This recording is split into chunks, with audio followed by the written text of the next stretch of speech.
बघा मित्रांनो, ज्या लाडक्या बहिणींना पती किंवा वडील नाही, तर त्या लाडक्या बहिणींनी केवायसी कशी करायची, तर बघा त्यांच्या मुलाचं किंवा त्यांच्या भावाचं आधार कार्ड जोडून ते केवायसी करू शकणार आहे। अशा पद्धतीच्या भरपूरशा माहिती आपण बघितलेली आहे। परंतु बघा, यासाठी सरकारने अधिकृत जी आर देखील निर्गमित केला नाही आणि त्यांनी तारीख देखील सांगितलेली नाही की ज्या लाडक्या बहिणींना पती किंवा वडील नाही त्यांनी या तारखेपर्यंत केवायसी करून घ्या।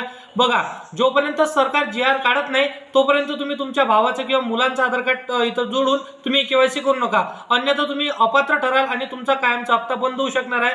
तर अशा पद्धतीची माहिती आहे। जोपर्यंत सरकार इथं जी आर निर्गमित करणार नाही, ज्या लाडक्या बहिणींना पती किंवा वडील नाही, तोपर्यंत तुम्ही केवायसी करू नका।